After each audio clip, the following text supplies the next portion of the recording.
So అయితే ఆంధ్రప్రదేశ్లో కరోనాతో నలుగురు చచ్చిపోయారట కోవిడ్తో.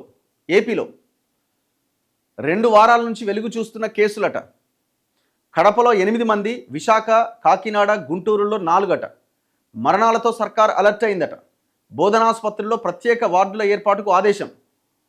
చాలా రోజుల విరామం తర్వాత ఏపీలో కోవిడ్ కేసులు నెమ్మదిగా పెరుగుతున్నాయి. 2 వారాల వ్యవధిలో 12 కేసులు వెలుగులోకి వచ్చినాయట. ఇప్పటి వరకు ఎంతమంది? 4 చనిపోయారు.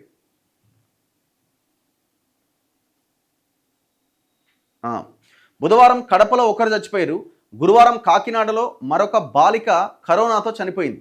ఇప్పటి వరకు నమోదైన మొత్తం కేసుల్లో కడపలో అత్యధికంగా 8, గుంటూరు జిల్లాలో 2, విశాఖ, కాకినాడలో ఒక్కొక్కటిగా నమోదైనవి.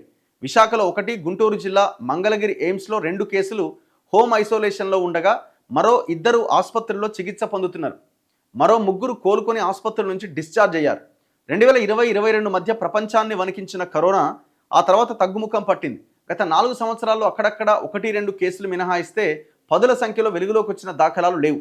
అయితే గత 2 వారాల వ్యవధిలో కడప, రాజంపేట్, విశాఖ, మంగళగిరి, కాకినాడల్లో వరుసగా కేసులు బయటపడుతుండడంతో మళ్లీ అలజడి మొదలైంది. వారం రోజుల క్రితం కడప, రాజంపేటలో 8 పాజిటివ్ కేసులు నమోదైనాయి. వారిలో ఒకరి పరిస్థితి విషమించడంతో కడప ప్రభుత్వాసుపత్రికి వైద్యులు మెరుగైన చికిత్స కోసం తిరుపతికి పంపించారు. అక్కడ చికిత్స పొందుతూ ఒక వ్యక్తి మరణించారు. మరొకరు కడప నుంచి తమిళనాడులోని సిఎంసి ఆసుపత్రిలో చికిత్స పొందుతూ చనిపోయారు. బుధవారం ఉదయం మరో వ్యక్తి కడప ఆసుపత్రిలోనే చికిత్స పొందుతూ చనిపోయారు.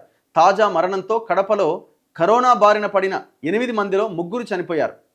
జూలై 1వ తేదీ నుంచి దేశవ్యాప్తంగా 339 కోవిడ్ కేసులు నమోదైనవి.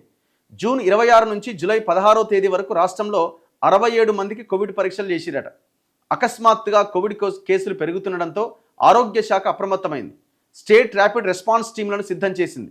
ఈ బృందాలు కరోనా పాజిటివ్ కేసులు నమోదైన ప్రాంతంలో పర్యటించేలా ఏర్పాట్లు చేస్తున్నదట. సో ఇట్లా అయితే ఇక్కడ విశాఖలో అట 33 ఏళ్ల వ్యక్తికి పాజిటివ్ వచ్చిందట. అయితే ఆయన కొద్ది రోజుల కిందట హైదరాబాద్ వెళ్ళొచ్చిందట. అప్పటి నుంచి జ్వరం, తలనొప్పితో బాధపడుతుండట. ప్రైవేట్ వైద్యుని సంప్రదిస్తే టెస్ట్ చేస్తే కోవిడ్ పాజిటివ్ వచ్చిందట. సో సిచ్యువేషన్ ఇట్లున్నది. ఇది మళ్ళీ ఏమవుతుందో.